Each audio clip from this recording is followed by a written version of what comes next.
जय माता दी। प्यारे भक्तों, आज आप सभी श्रवण करेंगे शुक्रवार व्रत कथा। मानिकपुर नगर में 3 दोस्त रहते थे। उनमें से एक काष्ठ, एक ब्राह्मण और एक वैश्य था। वे तीनों हमेशा साथ रहते थे। तीनों का विवाह हो चुका था।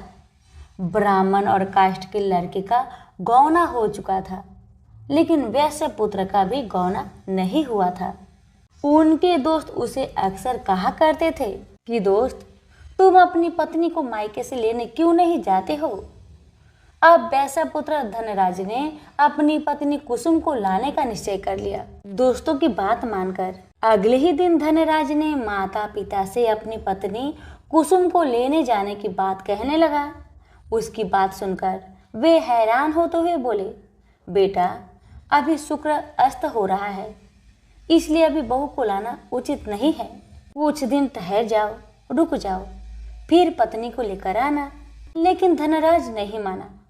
वह कुसुम को लाने ससुराल पहुंच गया।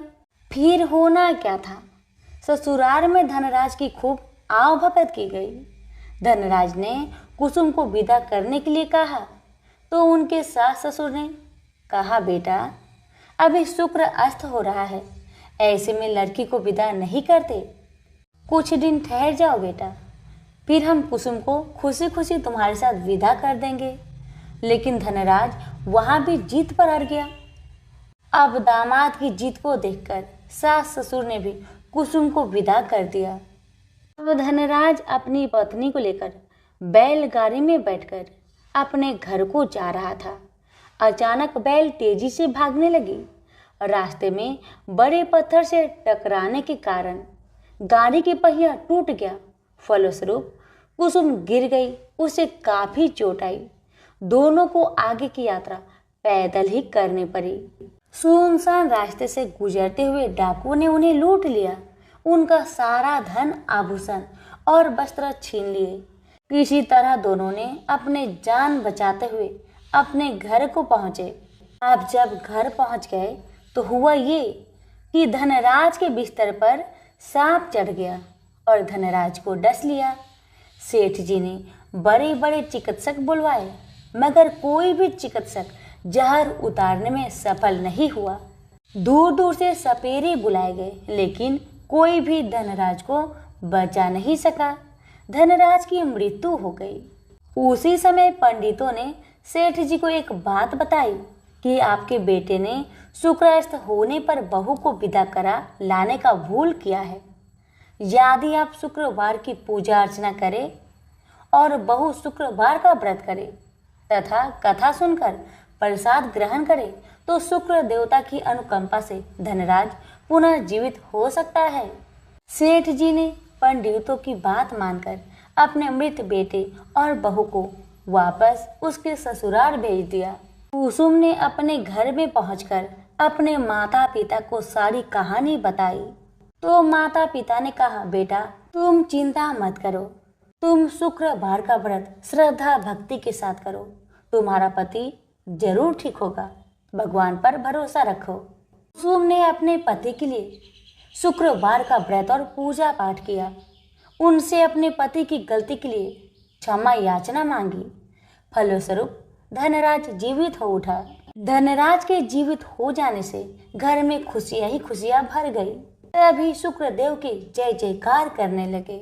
उधर धनराज के माता पिता ने जब बेटे का जीवित होने का समाचार सुना तो उन्होंने भी शुक्रवार का व्रत किया और गरीबों को अन्न, वस्त्र और धन का दान किया। शुक्र उदय होने पर धनराज अपनी पत्नी कुसुम के साथ घर लौट आया। दोनों पति पत्नी शुक्रवार का अब विधिवत व्रत करने लगे। शुक्र भगवान की कृपा से उनके घर में धन्य धान्य की वर्षा होने लगी। उनके सभी कष्ट दूर होते चले गए।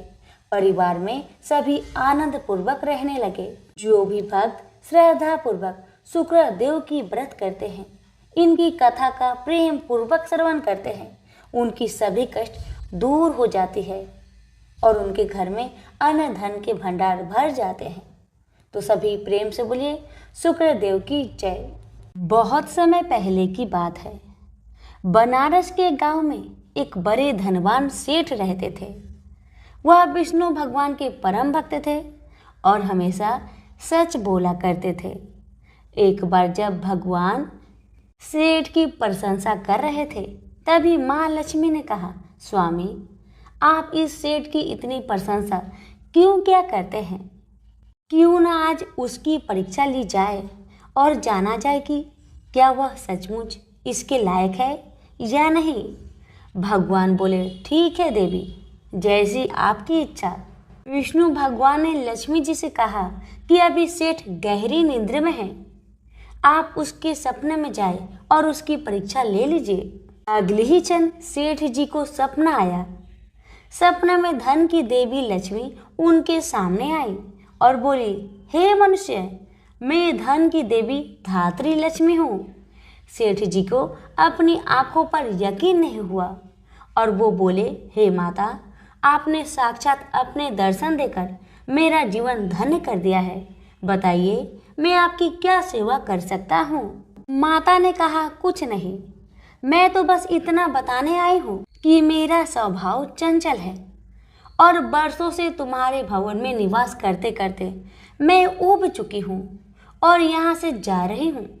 सेठ जी बोले, मेरा आपसे निवेदन है कि आप यहीं रहे, किंतु अगर आपको यहाँ अच्छा नहीं लग रहा है तो मैं आपको भला कैसे रोक सकता हूँ। आप अपनी इच्छा अनुसार जहाँ चाहें वहाँ जा सकती हैं। इतना कहते ही माँ लक्ष्मी सेठ के घर से चली गई। थोड़ी देर बाद वे रूप को बदलकर पुनः सेठ के स्वप्न में यश के रूप में आई और बोली, सेठ, मुझे पहचान रहे हो?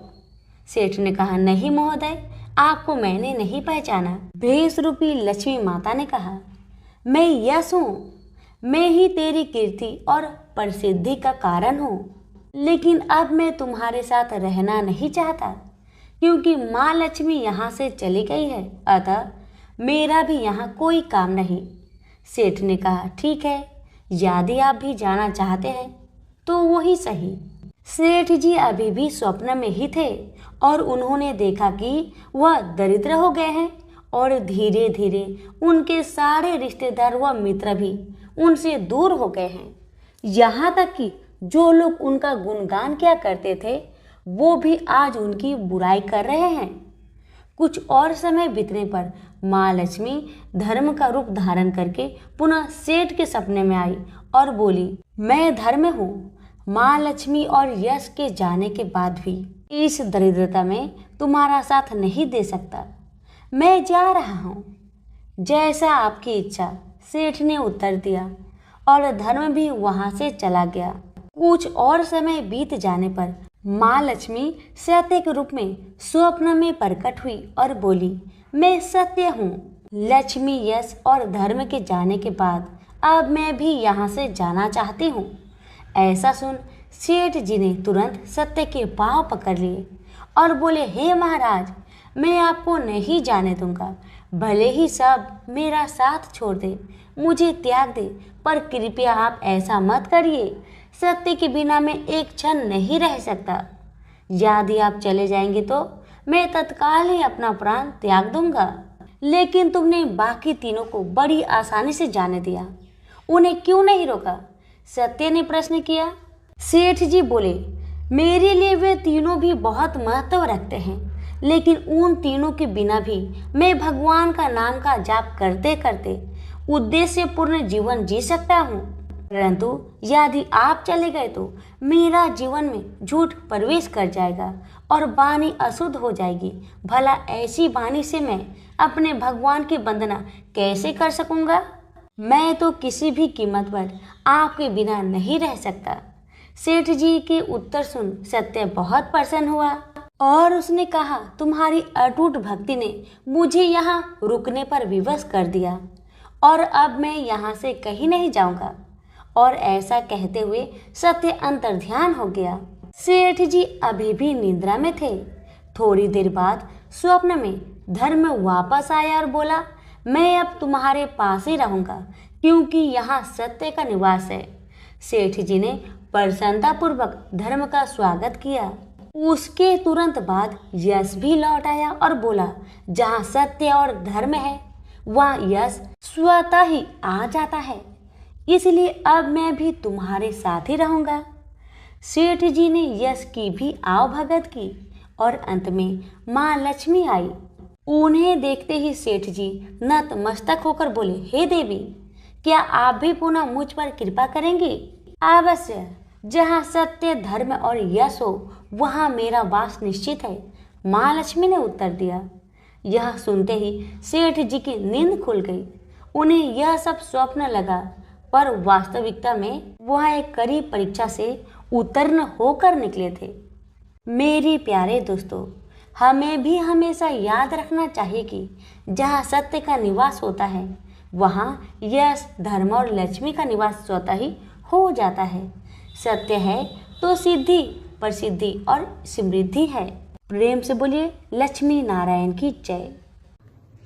एक समय की बात है, काशी निवासी धनंजय की पत्नी का नाम सुलक्षणा था। उसे अन्य सब सुख प्राप्त थे, केवल निर्धनता ही उसके दुख का कारण था। यह दुख उसे हर समय सताता था।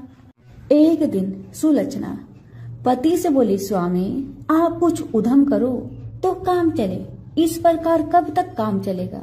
सुलक्षणा की बात धनंजय के मन में बैठ गया और वह उसी दिन विश्वनाथ शंकर जी को प्रसन्न करने के लिए बैठ गया और कहने लगा, हे देवाधिदेव विश्वेश्वर, मुझे पूजा पाठ कुछ नहीं आता, केवल आपके भरोसे बैठा हूँ। इतनी विनती करके वह 2-3 दिन भूखा प्यासा बैठा रहा। यह देखकर भगवान शंकर ने उसके कान में अन्नपूर्णा अन्नपूर्णा अन्नपूर्णा इस प्रकार 3 बार कहा।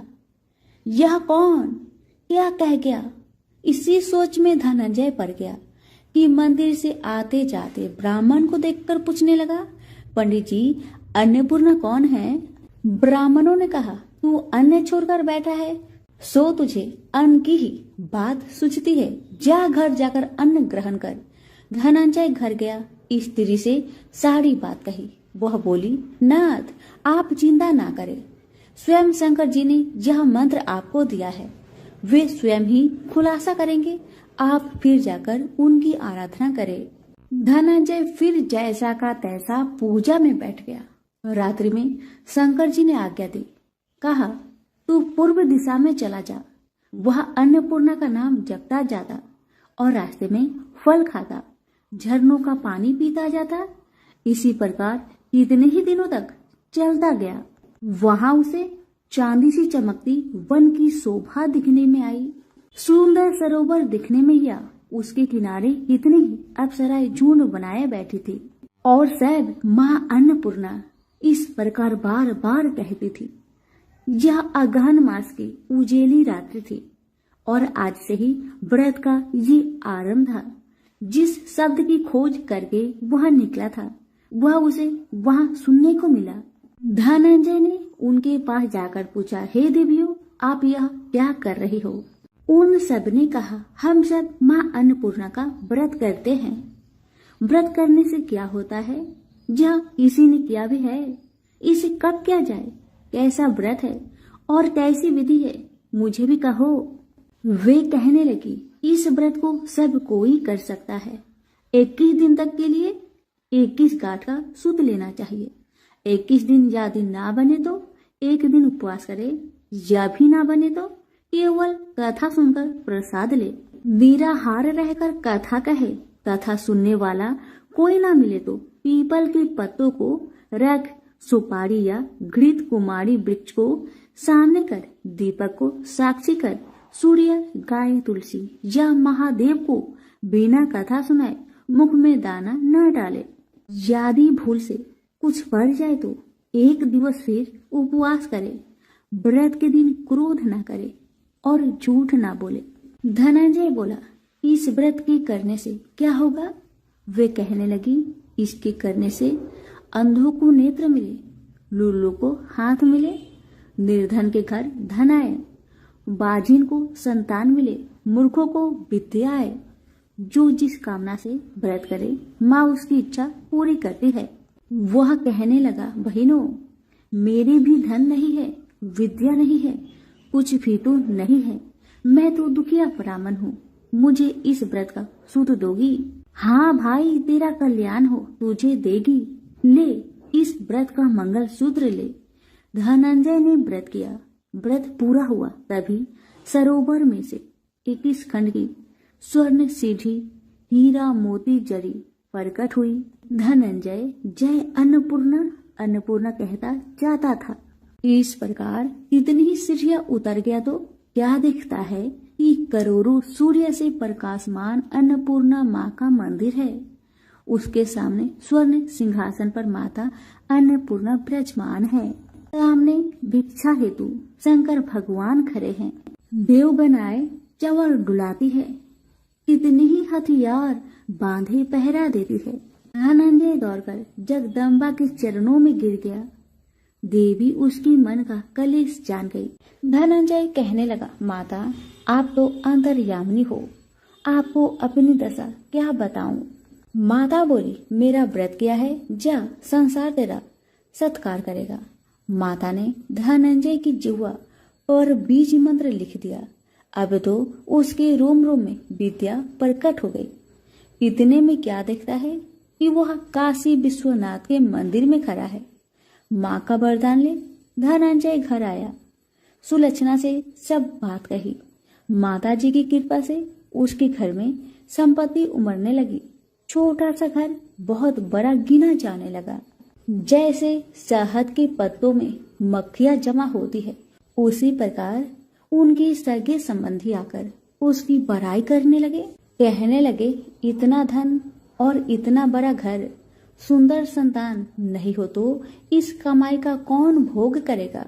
सुलक्षणा से संतान नहीं है, इसलिए तुम दूसरा विवाह करो।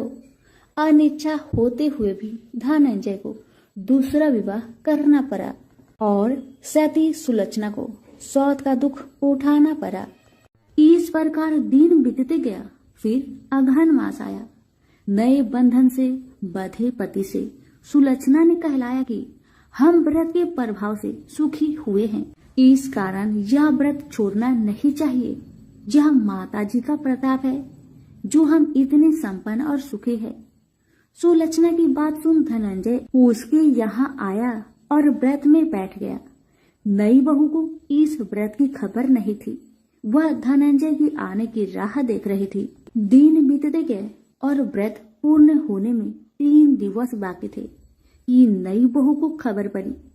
उसके मन में ईर्ष्या की ज्वाला दहक रही थी।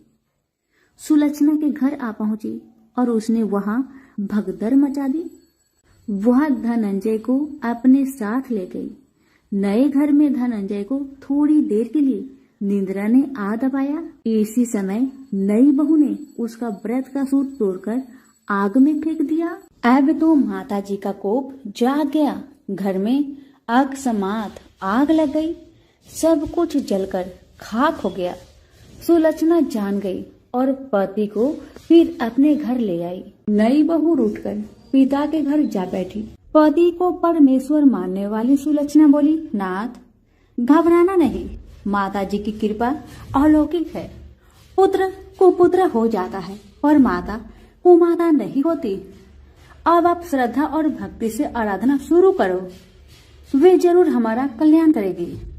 धनंजय फिर माता के पीछे पड़ गया। फिर वही सरोवर सीढ़ी प्रकट हुई। उसमें माँ अन्नपूर्णा कहकर वह उतर गया। वहां जा माता जी के चरणों में रुदन करने लगा। माता प्रसन्न हो बोली, यह मेरी स्वर्ण की मूर्ति ले, उसकी पूजा करना, तू फिर सुखी हो जाएगा। जा, तुझे मेरा आशीर्वाद है। तेरी स्त्री सुलक्षणा ने श्रद्धा से मेरा व्रत किया है, उसे मैंने पुत्र दिया है। धनंजय ने आंखें खोली तो खुद को काशी विश्वनाथ के मंदिर में खड़ा पाया। वहां से फिर उसी प्रकार घर को आया। इधर सुलक्षणा के दिन चढ़े और महीने पूरे होते ही पुत्र का जन्म हुआ। गांव में आश्चर्य की लहर दौड़ गई। मानता आने लगा। इस प्रकार उसी गांव के निसंतान सेठ के पुत्र होने पर उसने माता अन्नपूर्णा का मंदिर बनवा दिया। उसमें माता जी धूमधाम से पधारी, यज्ञ किया और धनंजय को मंदिर का आचार्य का पद दे दिया। जीविका के लिए मंदिर की दक्षिणा और रहने के लिए बड़ा सा सुंदर भवन दिया। धनंजय स्त्री पुत्र सहित वहां रहने लगा। माताजी की चढ़ावे में भरपूर आमदनी होने लगी। उधर नई बहू के पिता के घर डाका पड़ा, सब लूट गया। वे भीख मांगकर पेट भरने लगे।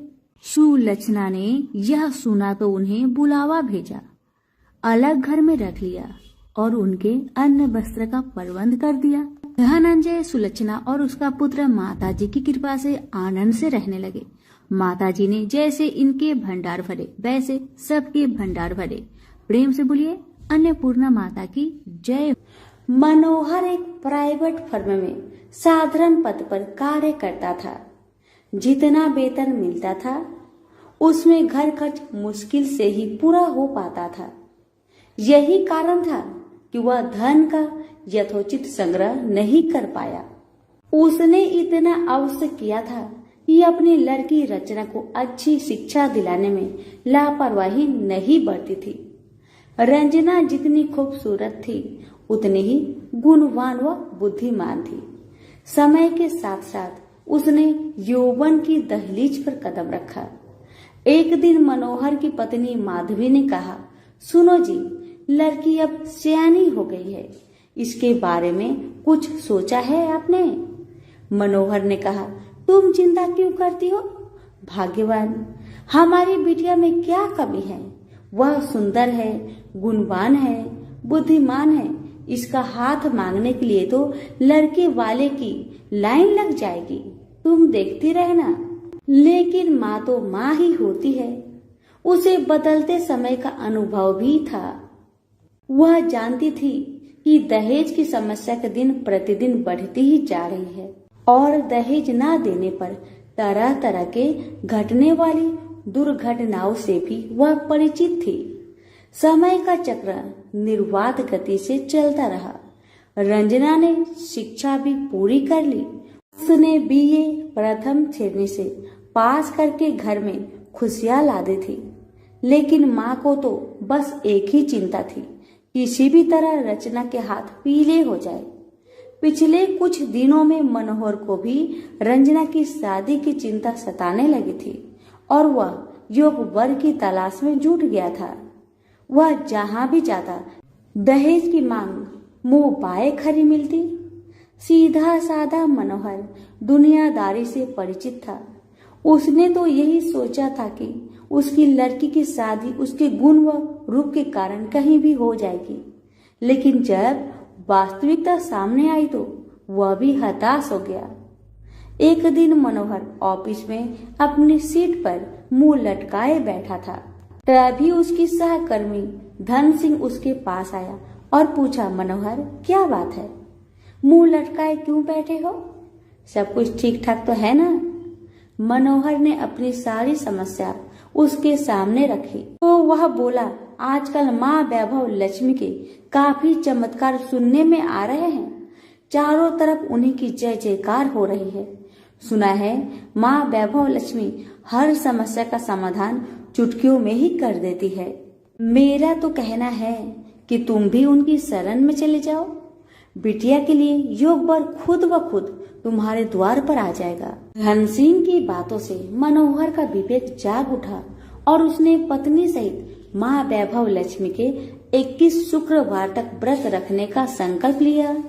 व्रत के दिन पति पत्नी माँ का ही गुणगान करते रहे और शाम को पूजन कर भोजन करते हैं। इस तरह जब 7वें शुक्रवार का व्रत था, उसी दिन उसकी फर्म का मालिक सेठ दीनदयाल उसके घर पहुंचा। उन्हें देखकर पहले तो मनोहर चौंका, फिर आओ भगत में जुट गया। सेठ दीनदयाल ने मनोहर से कहा, मनोहर बुरा न मानना, तो मैं एक बात कहूँ। मनोहर ने कहा, आप भी कैसी बातें करते हैं सेठ जी, आप तो बस आदेश करें। सेठ दीनदयाल ने कहा, तुम्हारी बेटी रचना मुझे और मेरे लड़के राजेश को बहुत पसंद है। मैं चाहता हूँ कि इन दोनों की शादी कर दी जाए। तुम्हें कोई आपत्ति हो तो मुझे कहो। मनोहर को कानों से सुने शब्द पर विश्वास नहीं हुआ।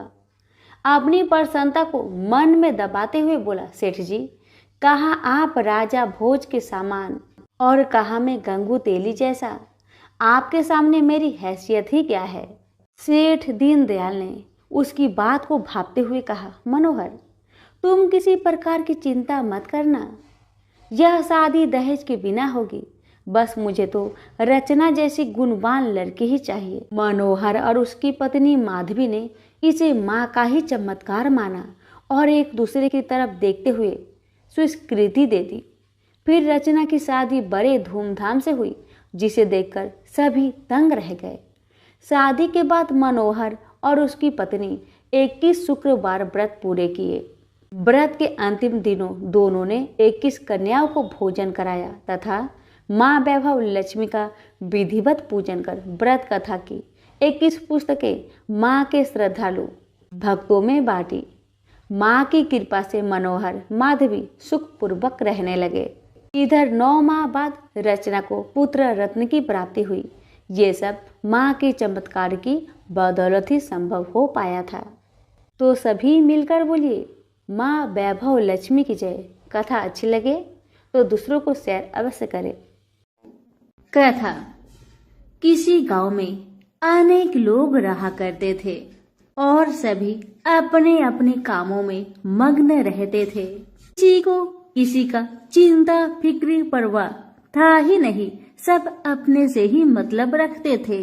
इसी कारण से भजन कीर्तन, भक्ति भाव, दया माया, परोपकार जैसे संस्कार कम हो गए।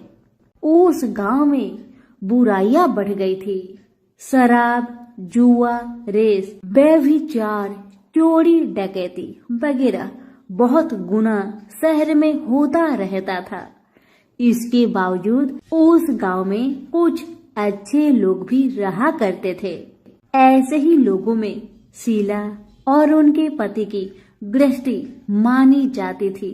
शीला बहुत धार्मिक प्रवृत्ति की थी और उसका स्वभाव संतोषी था। उनका पति भी विवेकी और सुशील था। शीला और उसका पति कभी किसी की बुराई नहीं किया करते थे और प्रभु भजन में अच्छी तरह समय व्यतीत करते थे। शहर के लोग उनकी गृहस्थी की सराहना करते थे। देखते ही देखते दिन बीतने लगा, समय बदल गया। शीला का पति बूढ़े लोगों से दोस्ती कर बैठा। अब होना क्या था वो तो हम सभी जानते हैं। अच्छे संगति का असर हमेशा अच्छा ही होता है, बुरा संगति का असर हमेशा बुरा ही होता है। इसलिए हमें हमेशा अच्छे संगति से संगत रखना चाहिए, बुरे से नहीं। अब जब शीला का पति बूढ़े लोगों से दोस्ती कर बैठा, अब वह जल्द से जल्द करोड़पति बनने का ख्वाब देखने लगा। इसलिए वह गलत रास्ते पर चल पड़ा। फलस्वरूप वह रोडपति बन गया। कहा जाता है ना, लालच बुरी बला है, इसलिए लालच नहीं करना चाहिए। अपना ईमानदारी और मेहनत से आगे बढ़ना चाहिए।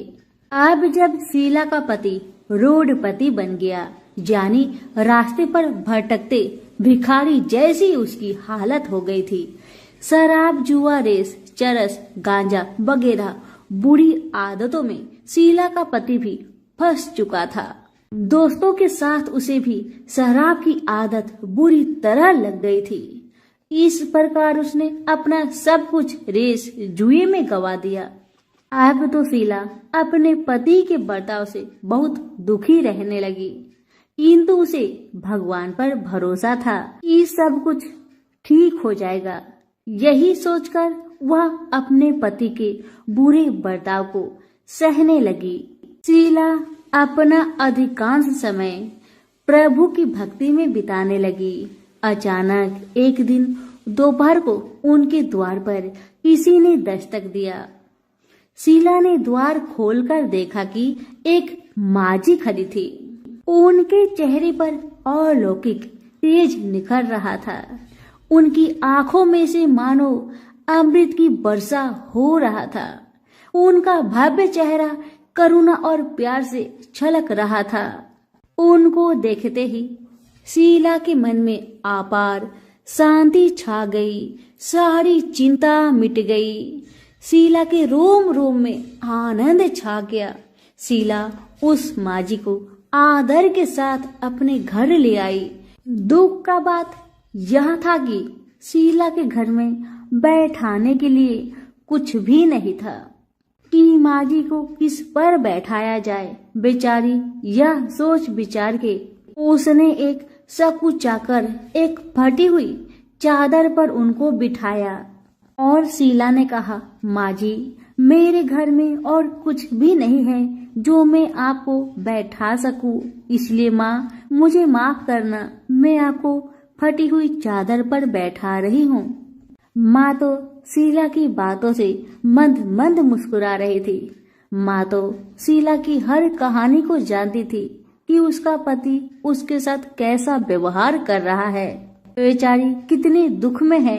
शीला के बातें सुन माँ जी प्रेम भरी शब्दों से बोली, शीला, क्यों मुझे तुमने पहचाना नहीं? हर शुक्रवार को लक्ष्मी जी के मंदिर में भजन कीर्तन के समय मैं ही तो वहाँ आती हूँ। इसके बावजूद शीला कुछ नहीं समझ पा रही थी।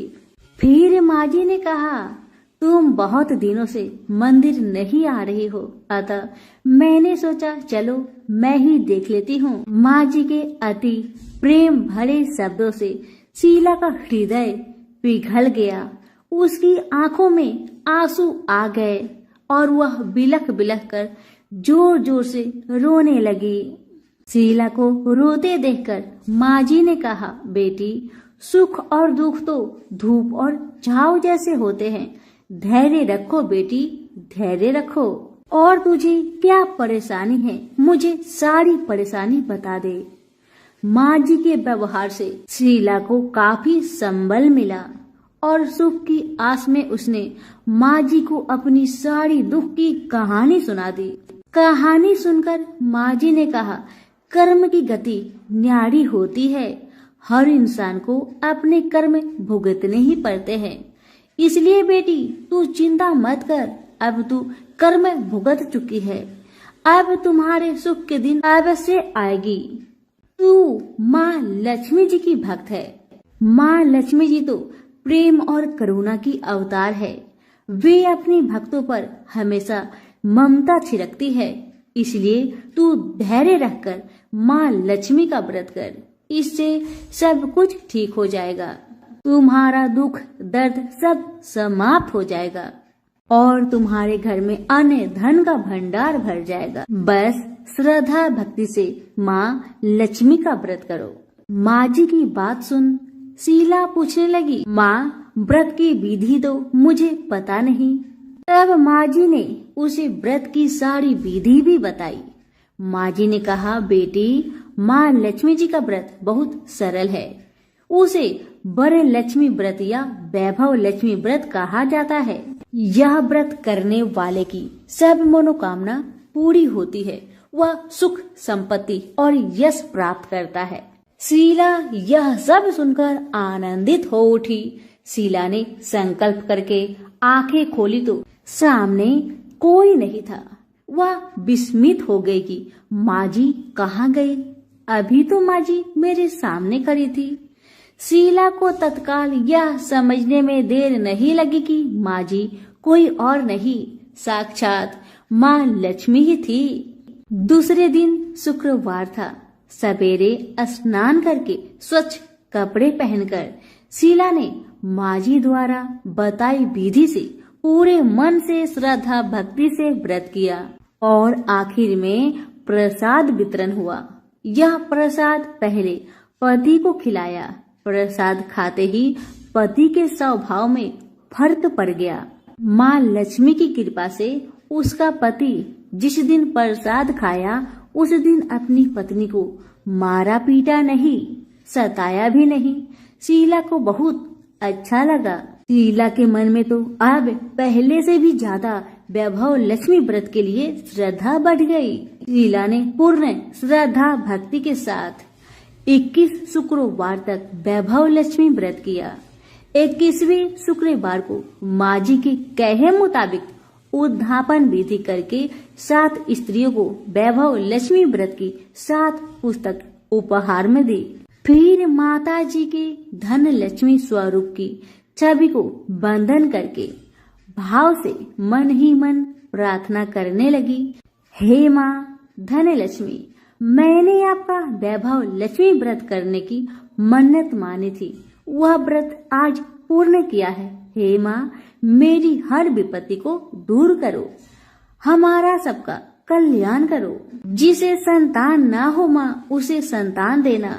सौभाग्यवती स्त्री का सौभाग्य को माँ अखंड रखना। कुंवारी लड़कियों को मन भावन पति देना। जो आपका यह चमत्कारी वैभव लक्ष्मी व्रत करे, उनकी सब विपत्ति को दूर करना, सभी को सुखी रखना। हे माँ, आपकी महिमा अपार है। ऐसा बोलकर लक्ष्मी जी के धन लक्ष्मी स्वरूप की छवि को प्रणाम किया। व्रत के प्रभाव से शीला का पति अच्छा इंसान बन गया और अब शीला का पति मेहनत करके व्यवसाय करने लगा। उसने तुरंत शीला की गिरवी रखे गहने छुरा लिए। घर में धन की बाढ़ सी आ गई। घर में पहले जैसी सुख शांति छा गई। वैभव लक्ष्मी व्रत का प्रभाव देखकर मोहल्ले की दूसरी स्त्रियां भी विधि पूर्वक वैभव लक्ष्मी व्रत करने लगी। सभी प्रेम से बोले, वैभव लक्ष्मी माता की जय हो। आइए अब जानते हैं वैभव लक्ष्मी व्रत का उद्यापन विधि। 7, 11 या 21 जितने भी शुक्रवार की मन्नत मांगी हो, उतने शुक्रवार तक यह व्रत पूरी श्रद्धा तथा भावना के साथ करना चाहिए। आखिरी शुक्रवार को इसका शास्त्रीय विधि के अनुसार उद्यापन करना चाहिए। आखिरी शुक्रवार को प्रसाद के लिए खीर बनानी चाहिए। जिस प्रकार हर शुक्रवार को हम पूजन करते हैं, वैसे ही करना चाहिए। पूजन के बाद माँ के सामने एक श्रीफल फोड़े, फिर कम से कम 7 कुंवारी कन्या या सौभाग्यशाली स्त्रियों को कुमकुम का तिलक लगाकर माँ वैभव लक्ष्मी व्रत कथा की किताब की एक प्रति उपहार में देनी चाहिए और सबको खीर का प्रसाद देना चाहिए। इसके बाद माँ लक्ष्मी जी को श्रद्धा सहित प्रणाम करना चाहिए। फिर माता जी के धन लक्ष्मी स्वरूप की छवि को वंदन करके भाव से मन ही मन प्रार्थना करे, हे माँ धन लक्ष्मी, मैंने आपका वैभव लक्ष्मी व्रत करने की मन्नत मानी थी, यह व्रत आज पूर्ण किया है। हे माँ, हमारी मनोकामना पूर्ण करे, हमारी हर विपत्ति को दूर करे, हम सबका कल्याण करे। जिसे संतान ना हो, उसे संतान देना। सौभाग्यवती स्त्री का सौभाग्य अखंड रखना। कुंवारी लड़की को मन भावन पति देना। जो आपका यह चमत्कारी वैभव लक्ष्मी व्रत करे, उनकी सब विपत्ति दूर करना, सभी को सुखी करना। हे माँ, आपकी महिमा अपार है, आपकी जय हो। ऐसा बोलकर लक्ष्मी के धन लक्ष्मी स्वरूप की छवि को प्रणाम करे। सभी प्रेम से बोलिए, वैभव लक्ष्मी माता की जय हो। संतोषी माता के व्रत को करने वाला कथा कहते व सुनते समय हाथ में गुड़ व भुने चने रखे। सुनने वाले संतोषी माता की जय, संतोषी माता की जय, इस प्रकार जय जयकार मुख से बोलते जाए। कथा समाप्त होने पर हाथ का गुड़ चना गौ माता को खिलाए। कलश में रखा हुआ गुड़ चना सबको प्रसाद रूप में बांटे। कथा से पहले कलश को जल से भरे, उसके ऊपर गुड़ चने से भरा कटोरा रखे। कथा समाप्त होने और आरती होने के बाद कलश के जल को घर में सब जगह पर चीर के और बचा हुआ जल तुलसी की क्यारी में डाल दे। 1.25 रुपए का गुड़ चना लेकर माता का व्रत करे। गुड़ घर में हो तो ले ले, विचार न करे, क्योंकि माता भावना की भूखी है। कम ज्यादा का कोई विचार नहीं चाहिए। जितना भी आपसे बन पड़े अर्पण करे। श्रद्धा और प्रेम से प्रसन्न मन हो व्रत करना चाहिए। व्रत के उद्यापन में 2.5 सेर खाजा, मोमन दाल पूरी, खीर चने का साग नैवेद्य रखे। घी का दीपक जला संतोषी माता की जय जयकार बोले। नारियल फोड़े। इस दिन घर में कोई खटाई न खाए और न किसी को खाने को दे। इस दिन 8 लड़कों को भोजन कराए। देवर जेठ के लड़के मिलते हो तो दूसरों को न बुलाना। कुटुंब में न मिले तो ब्राह्मण के रिश्तेदारों के या फिर पड़ोसियों के लड़के को बुलाए, उन्हें खटाई की कोई वस्तु ना दे तथा भोजन कराकर यथाशक्ति दक्षिणा दे। नगद पैसे ना दे, कोई वस्तु दक्षिणा में दे। व्रत करने वाला कथा सुन प्रसाद ले, एक समय भोजन करे। इस तरह से माता प्रसन्न होगी और दुख दरिद्रता दूर होकर मनोकामना पूरी होगी। अब सुनिए कथा। पहले बोलिए संतोषी मैया की जय हो। एक बुढ़िया थी, उसके 7 पुत्र थे, 6 कमाने वाले और एक निकम्मा था। बुढ़िया माँ 6 पुत्रों की रसोई बनाती, भोजन कराती और जो बचता वह 7वें को देती थी।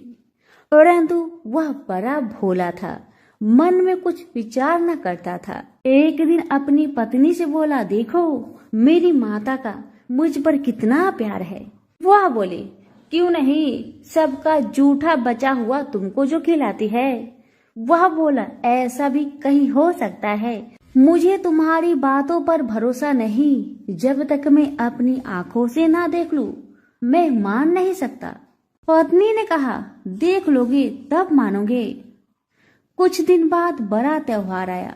घर में 7 प्रकार के भोजन और चूरमा के लड्डू बने। वह जांचने को सिर दर्द का बहाना बनाकर पतला कपड़ा सिर पर ओढ़कर रसोई में सो गया और कपड़े में से सब कुछ टुकुर टुकुर देख रहा था। 6 भाई भोजन करने आए।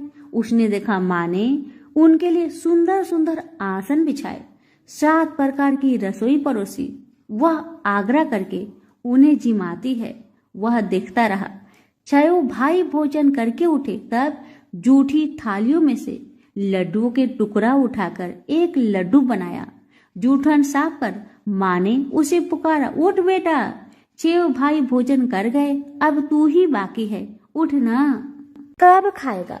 वह कहने लगा, माँ मुझे भोजन नहीं करना, मैं परदेश जा रहा हूँ। माता ने कहा, कल जाता हो तो आज चला जा। वह बोला, हाँ हाँ आज ही जा रहा हूँ। यह कहकर वह घर से निकल गया। चलते समय पत्नी की याद आई। वह गौशाला में कंडे थाप रही थी। वह जाकर बोला, हम जावे परदेश को, आवेंगे कुछ काल, तुम रहियो संतोष से धर्म अपनो पाल। वह बोली, जाओ पिया आनंद से, हमरो सोच हटाए, राम भरोसे हम रहे, ईश्वर तुम्हें सहाय।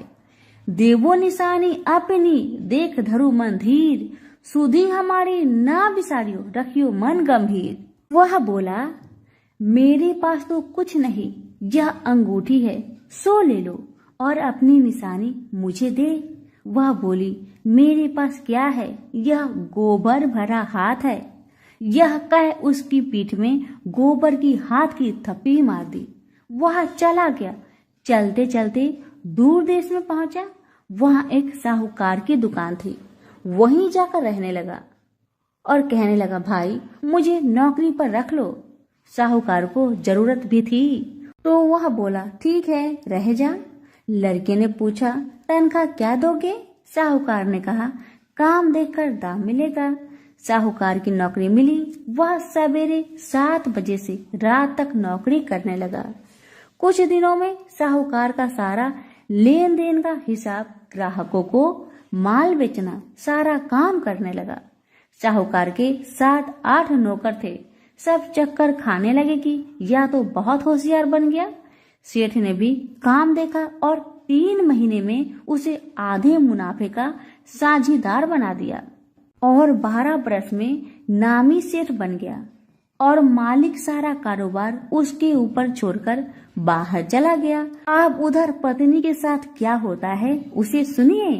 सास ससुर उसे दुख देने लगे। सारी गृहस्थी का काम करा के उसे लकड़ी लेने जंगल में भेज दे और घर की रोटियों के आटे से जो भूसी निकलती थी उसकी रोटी बनाकर रख दी जाती थी और फूटी नारियल की खोपड़ी में पानी। इस तरह दिन बीतते रहे। एक दिन की बात है, वह लकड़ी लेने जा रही थी कि रास्ते में बहुत सी स्त्रियां संतोषी माता की व्रत करती दिखाई दी। वहीं खड़ी हो, वह भी कथा सुन और बहनों से बोली, बहन, तुम किस देवी देवता का व्रत करती हो और इसके करने से क्या फल होता है? इस व्रत की करने की विधि क्या है? यदि तुम अपने इस व्रत का विधान मुझे समझाकर कहोगी तो मैं भी तुम्हारा बड़ा एहसान मानूंगी। तब उनसे एक स्त्री बोली, सुनो, यह संतोषी माता का व्रत है।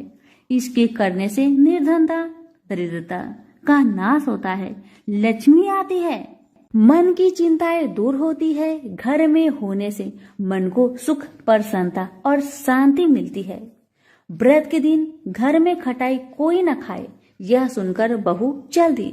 रास्ते में लकड़ी बोझ को बेच दिए और उन पैसों से गुड़ चना ले माता के व्रत की तैयारी कर आगे चली गई और सामने मंदिर देख पूछने लगी, यह मंदिर किसका है? सब बच्चे कहने लगे, संतोषी माता का मंदिर है। यह सुन माता के मंदिर में जा माता के चरणों में लौटने लगी। दिन हो विनती करने लगी, माँ, मैं निपट मूर्ख हूँ, व्रत के नियम कुछ नहीं जानती, मैं बहुत दुखी हूँ। हे माता जगत जननी, मेरा दुख को दूर कर, मैं तेरी शरण में हूँ। माता को दया आई। एक शुक्रवार बीता कि दूसरे शुक्रवार को ही इसके पति का पत्र आया और तीसरे को उसका भेजा पैसा भी आ गया। यह देख जेठानी मुंह सिकुड़ने लगी, इतने दिनों में इतना पैसा आया, इसमें क्या बुराई है? लड़के ताने देने लगे कि काकी बुलाने से भी नहीं बोलेगी। बेचारी सरलता से कहती, भैया पत्र आवे, रुपया आवे तो हम सबके लिए अच्छा है। ऐसा कहकर आंखों में आंसू भरकर संतोषी माता के मंदिर में आ मातेश्वरी के चरणों में गिरकर रोने लगी। माँ, मैंने तुमसे पैसा नहीं, मुझे पैसे से क्या काम है माँ? मुझे तो अपने सुहाग से काम है। मैं तो अपनी स्वामी के दर्शन और सेवा मांगती हूँ। तब माता ने प्रसन्न होकर कहा, जा बेटी, तेरी स्वामी आएगा। यह सुन खुशी से बावली हो घर का काम काज करने लगी। अब संतोषी माँ विचार करने लगी, इस भोली पुत्री से मैंने तो कह दिया तो उसका पति आएगा, पर आवेगा कहाँ से? वह तो इसे सपने में भी याद नहीं करता। उसे याद दिलाने के लिए मुझे जाना पड़ेगा। इस तरह माता बुढ़िया के सपने में जा प्रकट हो कहने लगी, साहूकार के बेटे, सोता है या तू जागता है? वह बोला, माता, सोता भी नहीं जागता भी नहीं, बीच में ही हूँ, कहो क्या आज्ञा है? वहाँ कहने लगी, तेरा घर बार कुछ है या नहीं? वह बोला, मेरा सब कुछ है माँ, बाप, भाई, बहन व पत्नी, क्या कमी है? माँ बोली, भोले पुत्र, तेरी स्त्री घोर कष्ट उठा रही है, तेरे माँ बाप उसे दुख दे रहे हैं, वह तेरे लिए तरस रही है, तू उसकी सुधि ले। वह बोला, माता, यह तो मुझे मालूम है, परंतु जाओ कैसे? परदेश की बात है, लेन देन का कोई हिसाब नहीं, जाने का कोई रास्ता नजर नहीं आता माँ, कैसे चला जाऊँ? माँ कहने लगी, मेरी बात मान, सवेरे नहा धोकर माता का नाम ले, घी का दीपक जला, दंडवत कर दुकान पर बैठ जा, देखते देखते तेरा लेन देन चुक जाएगा, माल बिक जाएगा, साज होते होते धन का ढेर लग जाएगा। तब सवेरे बहुत जल्दी उठ उसने लोगों से अपने सपने की बात कही, तो वे सब उसकी बात अनसुनी कर दिल लगी उड़ाने लगे कि कहीं सपने भी सच होते हैं। एक बूढ़ा बोला, देख भाई, मेरी बात मान, इस तरह साच झूठ करने के बदले देवता ने जैसा कहा है वैसा ही करो, तेरा इसमें क्या जाता है? अब बूढ़े की बात मानकर नहा धोकर संतोषी माता को दंडवत कर घी का दीपक जलाकर दुकान पर बैठ गया। थोड़ी देर में क्या देखता है कि दिन वाले रुपए लाए, लेने वाले हिसाब लेने लगे, कोठे में भरे सपनों के खरीदार नगद दाम में सौदा करने लगे। शाम तक धन का ढेर लग गया। माता का यह चमत्कार देख खुश हो मन में माता का नाम ले घर जाने की वास्ते गहना कपड़ा खरीदने लगा और वहां के काम से निपटकर तुरंत रवाना हुआ। वहाँ पत्नी बेचारी जंगल में लकड़ी लेने जाती। लौटते वक्त माता जी के मंदिर में विश्राम करती है। वह तो उसका रोज रुकने का स्थान ठहरा।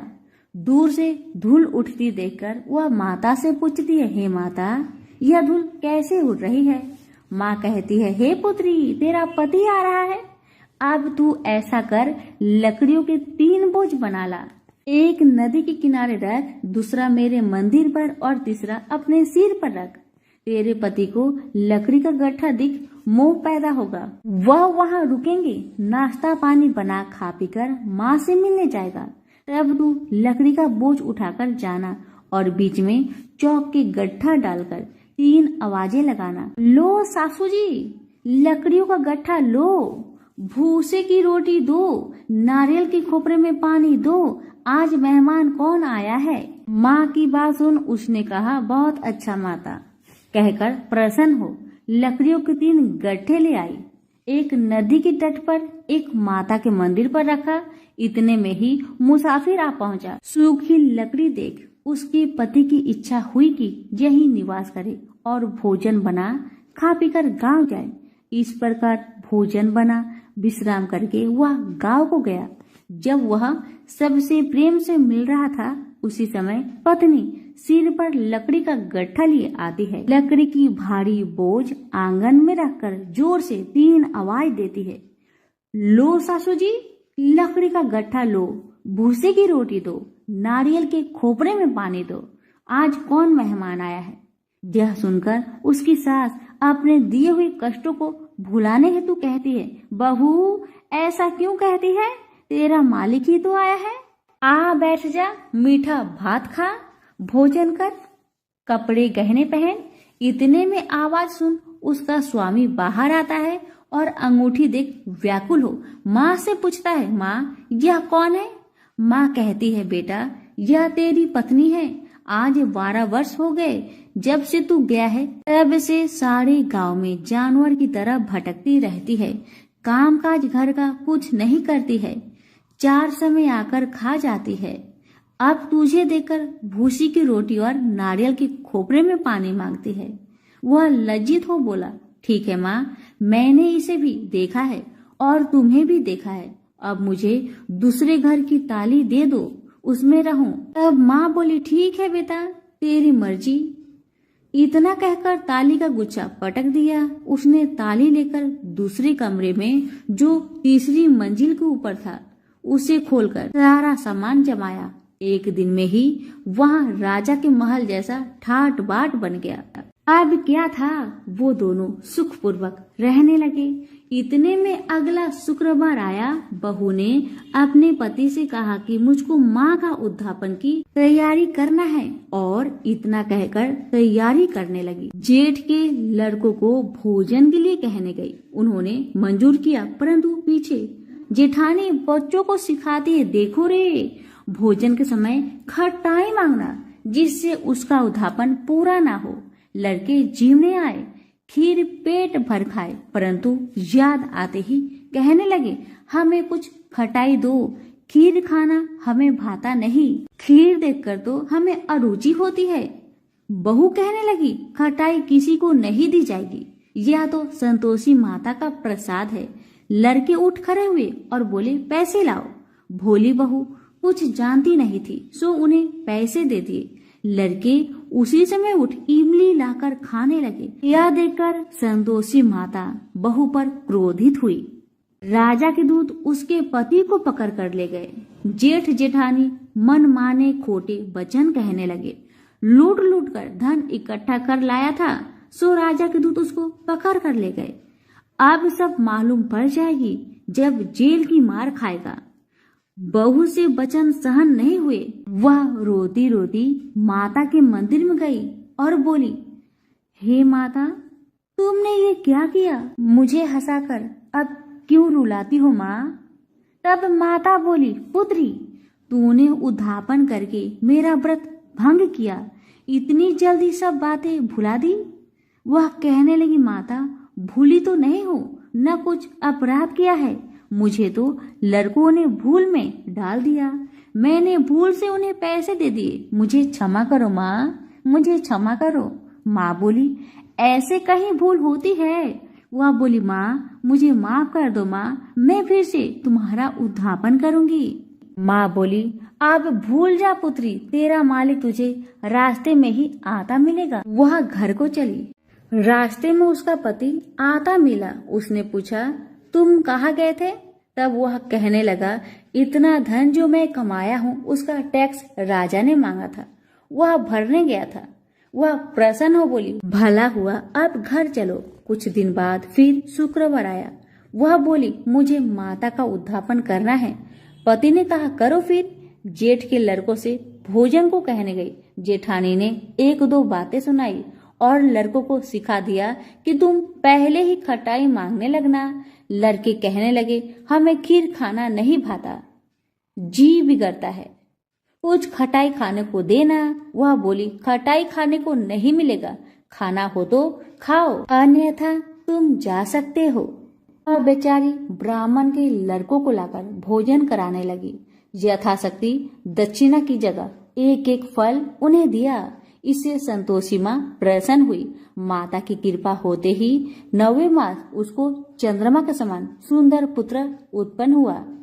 पुत्र को लेकर प्रतिदिन माता जी के मंदिर जाने लगी। माँ ने सोचा कि वह रोज आती है, क्यों ना मैं इसके घर चलूं, इसका आसरा देखूं तो सही। यह विचार कर माता ने भयानक रूप बनाया। गुड़ और चने से सना, मुख ऊपर सूर्य के समान होठ, उस पर मक्खियां भिनभिना रही थी। दहलीज में पांव रखते ही उसकी सास चिल्लाई, देखो रे, कोई चुड़ैल चली आ रही है, लड़कों इसे भगाओ नहीं तो किसी को खा जाएगी। लड़के डरने लगे और चिल्लाकर खिड़की बंद करने लगे। बहू रोशनदार से देख रही थी, प्रसन्नता से पागल होकर चिल्लाने लगी, आज मेरी माँ आई है, आज मेरी माँ मेरे घर को आई है। यह कहकर बच्चों को दूध पीने से हटाती है। इतने में सास का क्रोध फूट पड़ा। बोली, रांड, इसे देखकर कैसी उतावली हुई जो बच्चे को पटक दिया। इतने में माँ के प्रताप से जहाँ देखो वही लड़के ही लड़के नजर आने लगे। वह बोली, माँ जी, जिनका मैं व्रत करती हूँ यह तो वही संतोषी माता है। इतना कहा झट से सारे घर के किवाड़ खोल देती है। सबने माता के चरण पकड़ लिए और विनती कर कहने लगे, हे माता, हम मूर्ख है, हमें अज्ञानी है, पापी है, तुम्हारे व्रत की विधि हम नहीं जानते, तुम्हारे व्रत भंग कर हमने अपराध किया है माँ। हे माँ, आप हमारा अपराध क्षमा करो। उस प्रकार माता प्रसन्न हुई। माता ने बहू को जैसा फल दिया वैसा माता सबको दे। जो पढ़े उनका मनोरथ पूर्ण हो, जो सुने उनका भी मनोरथ पूर्ण हो। तो प्रेम से बोलिए, संतोषी माता की जय हो। कथा अच्छी लगे तो अभी लाइक करके दूसरों को शेयर करें और चैनल को सब्सक्राइब करें। धन्यवाद।